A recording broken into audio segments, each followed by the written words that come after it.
तोडफोडको घटनालाई लिएर आज मैले इलाका प्रहरी कार्यालय इटरीका डीएसपी साहबसँग भेट गरेको छु।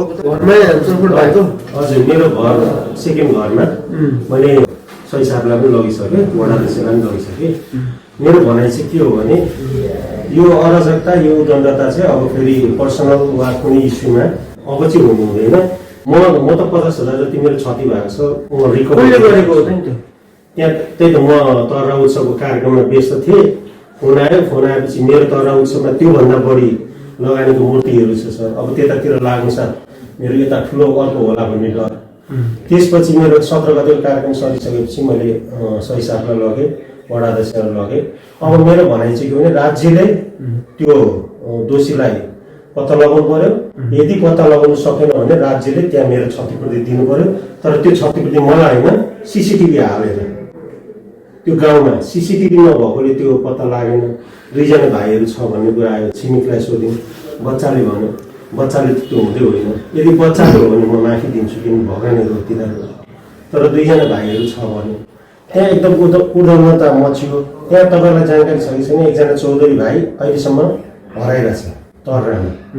त्यो गाडीवाला हो, मेरै काका पर्छ, मित काका पर्छ। मेरो व्यक्तिगत इस्यु लिएर आएको होइन सर, म एउटा सामाजिक व्यक्तित्व हो। त्यो भाइ हराइरहेछ, आजसम्म पनि अब पत्ता लागेको छ। खोजतलास भइरहेछ। चालक हो, मालिक हो।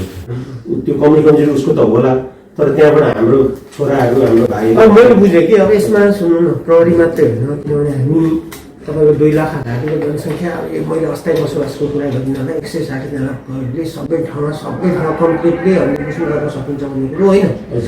यसमा पब्लिकको पनि उत्तिकै साथ सहयोग हुनुपर्यो। जस्तो तपाईँको घरकोले तोडफोड गर्न सक्छ अथवा गर्नु पर्ने कारण के हो भन्ने कुरा तपाईँले जस्तो राम्रो मलाई थाहा हुँदैन। जुन तपाईँसँग एउटा गरेर तपाईँसँग दुश्मनी भएको अथवा तपाईँले गरेर काम कर्तव्य मन नपराएको मान्छेहरू हुन्छ नि, त्यो हिंसा दिनु। मैले हिजो त्यो भनेको सही सबलाई भनेको मेरो के रहेछ कसो रहेछ तपाईँले मलाई फोन गरेर अथवा त्यहाँको सही सबलाई पनि फोन गरेर यो हुनसक्छ है, तपाईँले थाहा हुन्छ नि त। जस्तो मेरो आज दिउँसोभरिमा कोहीसँग राम्रो होला, कोहीसँग नराम्रो होला, पुरै गरेर आफूले राम्रो रेस्पोन्ड होला, अहिले पनि कुरा यसो गर्दै भनेर आउने खालको फरक किसिमको व्यवहार होला, थाहा हुन्छ नि। अथवा मैले गरेको कामप्रति कसैलाई चित्त नबुझ्नु सक्छ। म यहाँ आएर बस्दै गर्दाखेरि कसैलाई चित्त नबुझ्नु सक्छ। ती मान्छे को हुन् भन्ने कुरा तपाईँलाई प्रारम्भिक थाहा हुन्छ। अब त्यहाँ सिसिटिभी छैन, अब घटना घटेको तत्काल थाहा भएको तत्काल गएर पत्ता गर्नु एक ठाउँमा छ। अबको सन्दर्भमा तपाईँहरूले पनि यसमा सहयोग गर्नु पर्यो। मेरो भनाइ चाहिँ यहाँलाई के हो भने इस्यु साहब, मैले मेयर साहब, उपमेयर साहब र इटोरीको उपमा पनि जान्छु सर, पछि हजुरलाई बुझाएपछि। मेरो भनाइ चाहिँ हजुरहरूलाई आवश्यकता के पर्छ, जस्तै हामीले पानी पियाको कुरामा सीसीटीभीको आवश्यकता रहेछ।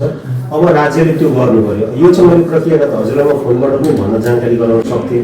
सही साहबलाई भनिसकेपछि यहाँ सायद वडा हाम्रो बिस्कुट थिएन, यहाँ आइरहनु पर्ने अवस्था थिएन।